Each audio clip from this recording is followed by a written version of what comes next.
সরকার গঠনে বাইডেনের transition website. যে 5 রাজ্যে ঝুলে আছে মার্কিন নির্বাচনের ফল। 4 রাজ্যে ভোট গণনা বন্ধে মামলা ট্রাম্প শিবিরের। হোয়াইট হাউসের পথে ডেমোক্র্যাট প্রার্থী, বাইডেন 264, ট্রাম্প 214। মুসলিম দেশগুলোতে বিশেষ দূত নিয়োগ দিচ্ছে ফ্রান্স। দায়িত্ব গ্রহণের প্রথম দিনই প্যারিস জলবায়ু চুক্তিতে ফিরে যাব বলছেন বাইডেন। মার্কিন নির্বাচনের জটিলতায় উদ্বিগ্ন জার্মানি। নির্বাচনে বিদেশি হস্তক্ষেপের কোনো প্রমাণ পাওয়া যায়নি বলছেন যুক্তরাষ্ট্রের সাইবার নিরাপত্তা প্রধান। এবং ইসলাম অবমাননাকর বক্তব্যের জন্য এবার অনুতাপ প্রকাশ করলেন ম্যাক্রন। মার্কিন প্রেসিডেন্ট নির্বাচনে দৃশ্যত ক্ষমতায় আসার পথে রয়েছেন জো বাইডেন। সরকার গঠনের প্রস্তুতি হিসেবে এরই মধ্যে একটি ট্রানজিশন ওয়েবসাইট চালু করেছেন তিনি। এক প্রেসিডেন্টের কাছ থেকে অন্য প্রেসিডেন্টের কাছে শান্তিপূর্ণভাবে ক্ষমতা হস্তান্তরের জন্য প্রেসিডেন্সিয়াল ট্রানজিশন গঠন করা হয়।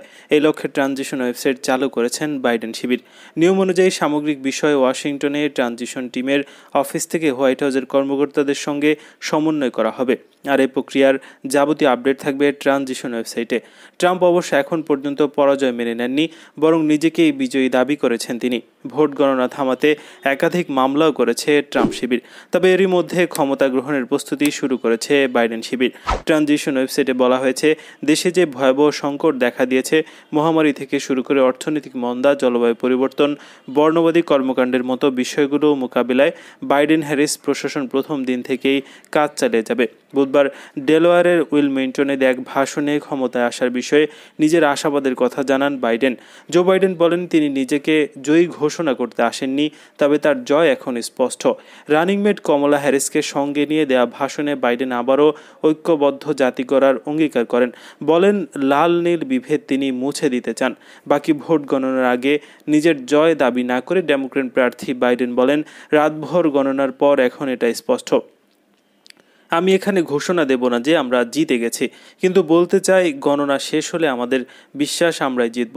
বাইডেন বলেন, নির্বাচনের ফলাফল চূড়ান্ত হয়ে যাওয়ার পর প্রচারকালের কঠোরতাকে পেছনে ফেলে পরস্পরকে আবার দেখার, শোনার এবং পারস্পরিক শ্রদ্ধার প্রদর্শন এবং যত্ন করার সময় আসবে। দেশকে ঐক্যবদ্ধ করার প্রশ্নে বাইডেন বলেন, আমেরিকানদের পরস্পরকে শত্রু ভাবা বন্ধ হবে। একজন আমেরিকান প্রেসিডেন্টের মতো দেশ শাসন করবেন বলেও প্রতিশ্রুতি দেন তিনি।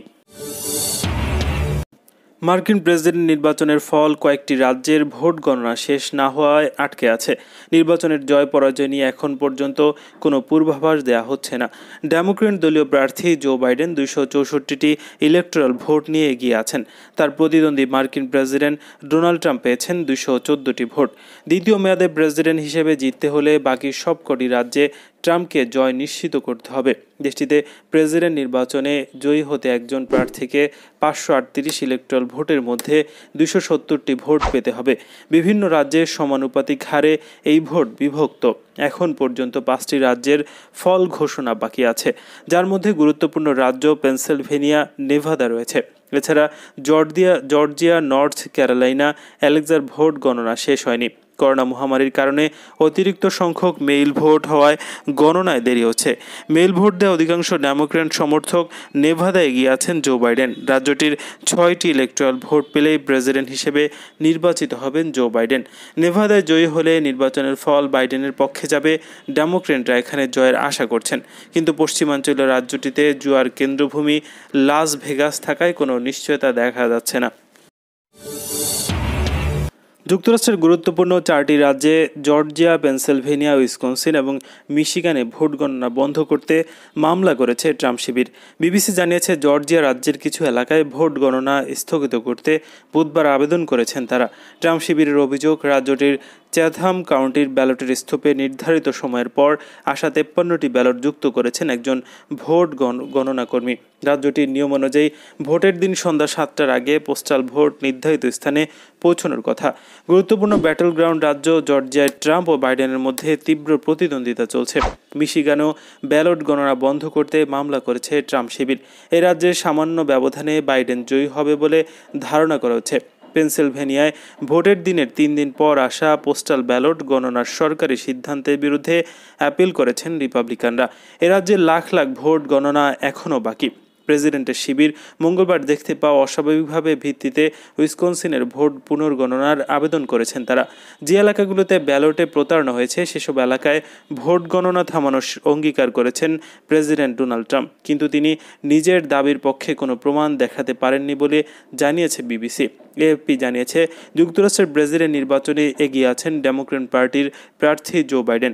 আগামী 4 বছরের জন্য হোয়াইট হাউস নিশ্চিত করতে তার দরকার 6টি ইলেকটোরাল কলেজের ভোট, আর বর্তমান প্রেসিডেন্ট ডোনাল্ড ট্রাম্পকে মসনদ টিকিয়ে রাখতে দরকার আরও 56টি ইলেকটোরাল ভোট। মহানবী হজরত মুহাম্মদ সাল্লাল্লাহু নিয়ে বিদ্রূপ করে কার্টুন প্রকাশের সমর্থন এবং ইসলাম বিদ্বেষী মন্তব্যের কারণে সৃষ্ট পরিস্থিতি স্বাভাবিক করতে মুসলিম দেশগুলোতে বিশেষ দূত নিয়োগ দেওয়ার সিদ্ধান্ত নিয়েছে ফ্রান্স। তারা মুসলিম দেশগুলোতে ধর্মনিরপেক্ষতা এবং বাকস্বাধীনতা নিয়ে প্রেসিডেন্ট ইমানুয়েল ম্যাক্রোর চিন্তাভাবনা ব্যাখ্যা করবেন। ব্রিটিশ সংবাদ মাধ্যম দ্য গার্ডিয়ানের খবরে বুধবার এ তথ্য জানানো হয়েছে। ম্যাক্রোর বিতর্কিত বক্তব্য কেন্দ্র করে মুসলিম দেশগুলোতে চলমান বিক্ষোভের মুখে ফরাসি সরকারি সিদ্ধান্ত নিয়েছে বলে খবরে বলা হয়েছে। গত মাসের শুরুতে প্যারিসের উপকণ্ঠে স্যামুয়েল প্যাটি নামে এক স্কুল শিক্ষককে হত্যা করা হয়। তিনি ইসলামের নবী হজরত মুহাম্মদ সাল্লাল্লাহু বিতর্কিত ব্যঙ্গচিত্র ক্লাসে তার ছাত্রদের সামনে প্রদর্শন করেছিলেন। এই হামলার পর প্রেসিডেন্ট ম্যাক্রোর মন্তব্য করেছিলেন, ফ্রান্স কখনো সহিংসতার কাছে নতি স্বীকার করবে না। ম্যাক্রোর তার বক্তব্যে মুসলমানদের বিচ্ছিন্নতাবাদী হিসেবে আখ্যায়িত করেন। এছাড়া মহানবীকে বিদ্রূপ করে প্রকাশিত কার্টুনকেও সমর্থন করেছেন তিনি। এতে বিক্ষোভের পাশাপাশি ফরাসি পণ্য বয়কটের ডাক দিয়েছেন মুসলমানরা। এই ঘটনার জের ধরে ফ্রান্সের সঙ্গে মুসলিম দেশগুলোর সম্পর্কে উত্তেজনা তৈরি হয়েছিল। ম্যাক্রোর অবশ্য তার ভাবনার মূল্যায়নের জন্য কাতার ভিত্তিক সংবাদ মাধ্যম আল জাজিরাকে দীর্ঘ সাক্ষাৎকার দিয়েছেন।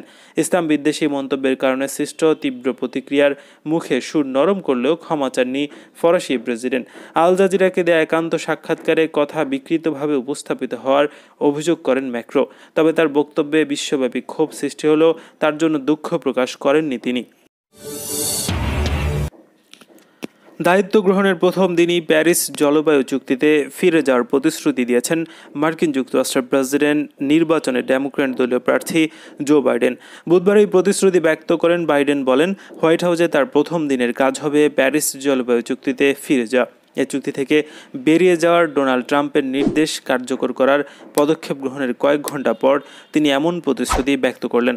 খবরে বলা হয়, রোববারের নির্বাচনের ফলাফলে বাইডেন ট্রাম্পকে পরাজিত করার ক্ষেত্রে শক্ত অবস্থানে চলে আসার পর টুইটারে দেয়া এক বার্তায় তিনি বলেন, আজ ট্রাম্প প্রশাসন আনুষ্ঠানিকভাবে প্যারিস জলবায়ু চুক্তি থেকে বেরিয়ে যাচ্ছে। প্রকৃতপক্ষে ৭৭ দিবসের মধ্যেই বাইডেন প্রশাসন এই চুক্তিতে ফিরে যাবে। মার্কিন প্রেসিডেন্ট নির্বাচনের ফলাফল ঘোষণায় অনিশ্চয়তা নিয়ে উদ্বিগ্ন জার্মানি। জার্মানির নেতারা আগেই জানিয়ে দিয়েছিলেন, মার্কিন প্রেসিডেন্ট নির্বাচন 2020-তে ট্রাম্প নয়, তাদের পছন্দ বাইডেন।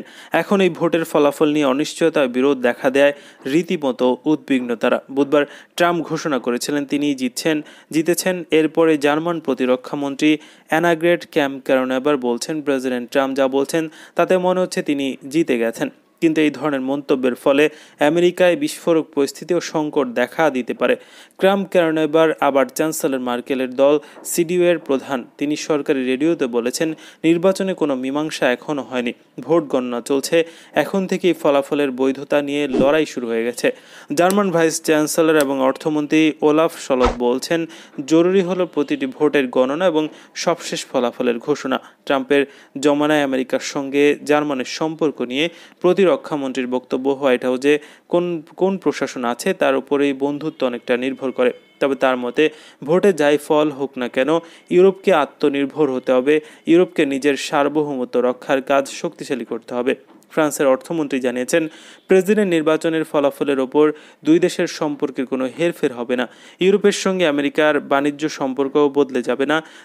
যিনিই জিতুন না কেন, ওয়াশিংটন তাদের সংঘাতের নীতি থেকে সরবে না। যুক্তরাষ্ট্রের হোমল্যান্ড সিকিউরিটি বিভাগের সাইবার বিষয়ক শীর্ষ কর্মকর্তা বলেছেন, ভোট গণনায় বিদেশি কোনো পক্ষ হস্তক্ষেপ করেছে এমন কোনো প্রমাণ সরকারের কাছে নেই। এক বিবৃতিতে ক্রিস্টোফার ক্রেবস তুলে ধরেন যে কোন বিদেশি পক্ষ আমেরিকানদের ভোট দেয়া থেকে বিরত রাখতে পেরেছে অথবা ভোটের গণনায় পরিবর্তন করতে পেরেছে এমন কোনো প্রমাণ নেই। 2016 সালের নির্বাচনে হিলারি ক্লিন্টনের বিপক্ষে নির্বাচনের ফল প্রভাবিত করার চেষ্টার পেছনে রাশিয়ার ভূমিকা ছিল বলে প্রতিবেদন প্রকাশ করেছে মার্কিন গোয়েন্দা সংস্থাগুলো। ক্রেবোস বলছেন, ভোট গণনার প্রক্রিয়া চলাকালীন বা চূড়ান্ত ফলাফল আসার আগে বিদেশি কোনো পক্ষ যেন প্রভাব খাটাতে না পারে তা নিশ্চিত করতে নজরদারি অব্যাহত রাখবো আমরা। প্রেসিডেন্ট ট্রাম্পের শিবির এখন পর্যন্ত কারচুপির অভিযোগ করার পাশাপাশি একাধিক রাজ্যে ভোট গণনার ক্ষেত্রে আইনি পদক্ষেপ নিলেও এখন পর্যন্ত কোনো সুনির্দিষ্ট প্রমাণ দেখাতে পারেনি। ফ্রান্সের প্রেসিডেন্ট ইমানুয়েল ম্যাক্রন বিশ্বনবী হজরত মুহাম্মদ সাল্লাল্লাহু আলাইহি ওয়াসাল্লামের অবমাননা করে বক্তব্য দেওয়ার জন্য অনুশোচনা প্রকাশ করেছেন।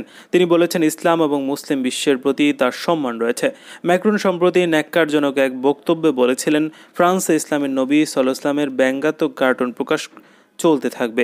তার এই অবমাননাকর বক্তব্যের বিরুদ্ধে বিশ্বব্যাপী মুসলিম উম্মাহ তীব্র ক্ষোভে ফেটে পড়ার পর ফরাসি প্রেসিডেন্ট সম্প্রতি তার বক্তব্য থেকে সরে দাঁড়ান, কিন্তু এজন্য অনুশোচনা বা দুঃখ প্রকাশ কিংবা মুসলিম বিশ্বের কাছে ক্ষমা চাননি। এবার তিনি এক ধাপ এগিয়ে অনুতাপ প্রকাশ করেছেন। গতকাল ফিলিস্তিন স্বশাসন কর্তৃপক্ষের প্রেসিডেন্ট মাহমুদ আব্বাসের সঙ্গে টেলিফোন আলাপেই অনুশোচনা প্রকাশ করেন বলে ফিলিস্তিনের সরকারি বার্তা সংস্থা ওয়াফা জানিয়েছে। ম্যাক্রন ইসলাম অবমাননাকর বক্তব্যের বিরুদ্ধে বাংলাদেশের রাজধানী ঢাকায় হাজার হাজার মানুষের বিক্ষোভ করেছে। ইমানুয়েল ম্যাক্রন মাহমুদ আব্বাসকে বলেন, ইসলাম ধর্ম বা মুসলমানদের অবমাননা করার কোনো অভিপ্রায় তার ছিল না। তিনি শুধু ইসলাম এবং মুসলিম বিশ্ব থেকে সন্ত্রাসবাদ এবং উগ্রবাদকে আলাদা করতে দেখতে চান। আমেরিকা যুক্তরাষ্ট্রের 46তম প্রেসিডেন্ট হিসেবে হোয়াইট হাউসে যাওয়ার স্বপ্ন দেখছেন ডেমোক্র্যাট দলীয় প্রার্থী জো বাইডেন। ক্ষমতাসীন প্রেসিডেন্ট ডোনাল্ড ট্রাম্পের সঙ্গে হাড্ডাহাড্ডি লড়াইয়ের পর 538টি ইলেকট্রাল ভোটের মধ্যে তিনি এ পর্যন্ত 264টি ইলেকট্রাল ভোট পেয়েছেন। 270টি নিশ্চিত হলেই প্রেসিডেন্ট হন যে কোনো প্রার্থী। ওয়াল স্ট্রিট জার্নাল জানিয়েছে, আর মাত্র 6টি ইলেকট্রাল ভোট পেলেই জয় নিশ্চিত হবে ডেমোক্র্যাট দলীয় প্রার্থী জো বাইডেনের। এখন পর্যন্ত চূড়ান্তভাবে অঘোষিত অঙ্গরাজ্যগুলোর মধ্যে নেভাদা এগিয়ে রয়েছেন বাইডেন। এই অঙ্গরাজ্যের ইলেকট্রাল ভোট 6টি।